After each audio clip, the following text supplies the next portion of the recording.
முதலமைச்சர் மு.க.ஸ்டாலினுடன் தேமுதிகவின் எல்.கே. சுதீஷ் சந்திப்பு மேற்கொண்டிருக்கிறார். ஏற்கனவே பல்வேறு கட்சியினரை சந்தித்து விஜயகாந்த் தொடர்பான விழாவுக்கு அழைப்பு விடுக்கப்பட்டிருக்கக்கூடிய ஒரு சூழலில் முதலமைச்சர் மு.க.ஸ்டாலினுடன் தேமுதிகவின் எல்.கே. சுதீஷ் சந்திப்பு மேற்கொண்டிருக்கிறார்.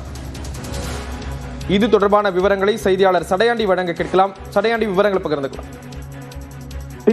தேமுதிக நிறுவன தலைவர் விஜயகாந்த் அவர்களினுடைய 2ஆம் ஆண்டு குரு பூஜை வருகின்ற 28ஆம் தேதி கொண்டாடப்பட இருக்கிறது. இந்த தினத்தை முன்னிட்டு தேமுதிகவினுடைய பொருளாளர் எல்.கே. சுதீஷும் கழக நிலைய செயலாளரான பார்த்தசாரதி இருவரும் சேர்ந்து சற்று நேரத்திற்கு முன்பாக எதிர்க்கட்சித் தலைவர் எடப்பாடி பழனிசாமியை சந்தித்து அழைப்பு விடுத்திருந்தனர். அதனைத் தொடர்ந்து தற்பொழுது தமிழ்நாடு முதலமைச்சர் மு.க.ஸ்டாலின் அவர்களை சந்தித்து அழைப்பு விடுத்திருக்கின்றனர்.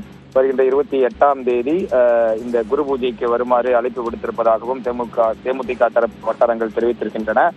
தொடர்ந்து அரசியல் கூட்டணி தொடர்பான பேச்சுவார்த்தை ஒரு பக்கம் சென்று கொண்டிருக்கிறது. இதுவரை தேமுதிக யாருடன் கூட்டணி சேரப்போகிறோம் என்ற ஒரு அறிவிப்பு இதுவரை வெளியாகவில்லை.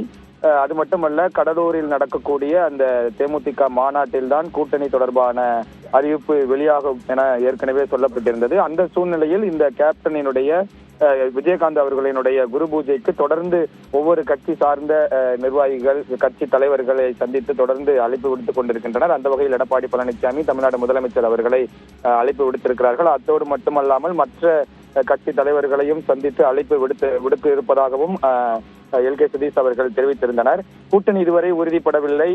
தொடர்ந்து இது போன்ற சந்திப்பு அரசியல் வட்டாரங்களில் சற்று பேசுபொருளாகி இருக்கிறது என்றுதான் நாம் எடுத்துக்கொள்ள வேண்டும். விவரங்களை வழங்கியதற்கு நன்றி சடையாண்டி.